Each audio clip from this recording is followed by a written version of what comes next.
दोस्तों, श्राद्ध शुरू हो चुके हैं। श्राद्धों में पितरों को खुश करने के लिए मैं कुछ उपाय आप लोगों से शेयर करूंगी। वीडियो में आगे बढ़ने से पहले मैं अपने बारे में बता दूं। नमस्कार दोस्तों, कैसे हैं आप सभी। उम्मीद करती हूँ स्वस्थ होंगे, मस्त होंगे।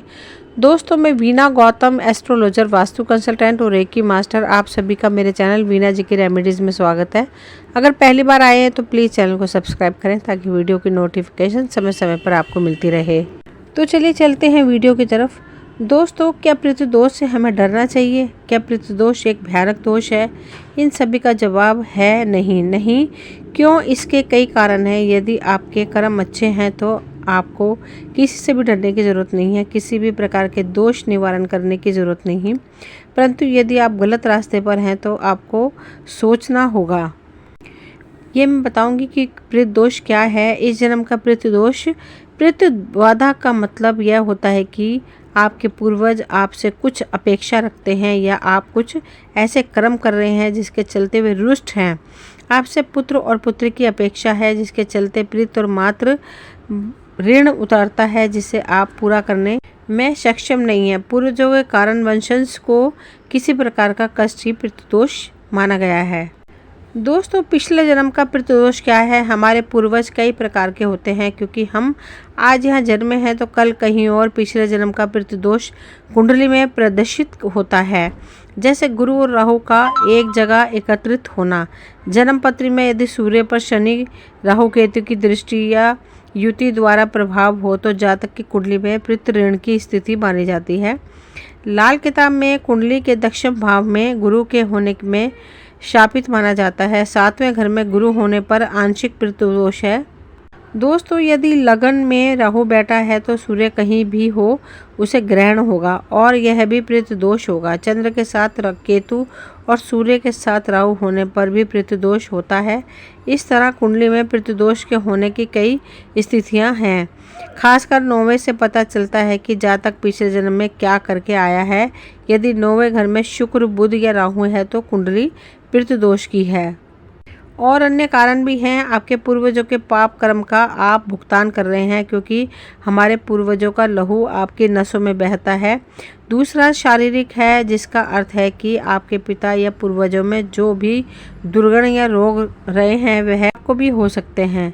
पितृदोष के क्या लक्षण है? कोई आकस्मिक दुख या धन का अभाव बना रहता है तो फिर पितृबाधा पर विचार करना चाहिए। पितृदोष के कारण हमारे सांसारिक जीवन में भी आध्यात्मिक साधना में बाधाएं उत्पन्न होती हैं। आपको ऐसा लगता है कि कोई अदृश्य शक्ति आपको परेशान करती है तो पितृबाधा पर विचार करना चाहिए। पितृदोष और पितृ ऋण से पीड़ित व्यक्ति अपने मातृपक्ष अर्थात माता के अतिरिक्त मामा मामी, मौसा मौसी, नाना नानी तथा पितृपक्ष अर्थात दादा दादी, चाचा चाची, ताऊ ताई आदि को कष्ट व दुख देता है और उनके अवहेलना व तिरस्कार करता है। ऐसा माना जाता है कि यदि किसी को पितृदोष है तो उसकी तरक्की रुकी रहती है, समय पर विवाह नहीं होता है, कई कार्यों में रोड़े आते रहते हैं, गृह कलह बढ़ जाता है, जीवन एक उत्सव की जगह संघर्ष हो जाता है, रुपया पैसा होते हुए भी शांति और सुकून नहीं मिलता है, शिक्षा में बाधा रहती है, क्रोध आता रहता है, परिवार में बीमारी लगी रहती है, संतान नहीं होती है, आत्मबल में कमी रहती है। यदि कई कारण का लक्षण मैं आपको बताती हूँ। पितृदोष का कारण घर के पितरों या बड़ों ने पारिवारिक पुजारी या धर्म बदला होगा तो पितृदोष लगा होगा। घर के पास में किसी मंदिर में तोड़फोड़ हुई होगी या कोई पीपल का पेड़ काटा गया होगा।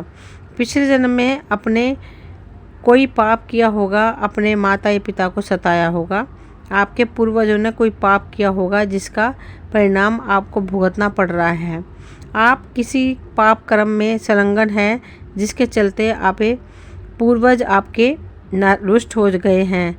कुछ लोग हमेशा अपने माता पिता या अपने संतानों को कोसते सताते रहते हैं। आपने गाय, कुत्ते और किसी निर्दोष जानवर को सताया होगा। पितृदोष से मुक्ति के उपाय। कपूर जलाने से देवदोष व पितृदोष का शमन होता है। प्रतिदिन सुबह और शाम घर में संध्या वंदन के समय कपूर जरूर जलाएं। 13, 14 अमावस्या और पूर्णिमा के दिन गुड़ और घी के मिश्रण को कंडे उपले पर जलाने से भी देव और पितृदोष दूर होते हैं। प्रतिदिन हनुमान चालीसा का पाठ पढ़ना, श्राद्ध पक्ष के दिनों में तर्पण आदि करना और पूर्वजों के प्रति मन में श्रद्धा रखना भी ज़रूरी है। घर का वास्तु सुधारें और ईशान कोण को मजबूत एवं वास्तु अनुसार बनाएं। अपने कर्म को सुधारें, क्रोध और शराब को छोड़कर परिवार में परस्पर प्रेम की स्थापना करें। घृणा, छुआछूत, जातिवाद, प्रांतवाद इत्यादि की भावना से मुक्त होकर पिता, दादा, गुरु, स्वधर्मी और देवताओं का सम्मान करना सीखें। परिवार के सभी सदस्यों से बराबर मात्रा में सिक्के इकट्ठे कर उन्हें मंदिर में दान करें। देश के धर्म अनुसार कुल परंपरा का पालन करना, संतान उत्पन्न करके उसमें धार्मिक संस्कार डालना चाहिए। दरअसल हमारा जीवन हमारे पुरखों का दिया हुआ है, इसके पूर्वजों का लहू हमारी नसों में बहता है। हमें इसका कर्ज चुकाना चाहिए। इसका कर्ज चुकता है पुत्र और पुत्री के जन्म के बाद। यदि हमने अपने पिता को एक पोता और माता को एक पोती दे दिया तो आधा पितृदोष तो वहीं समाप्त हो जाता है।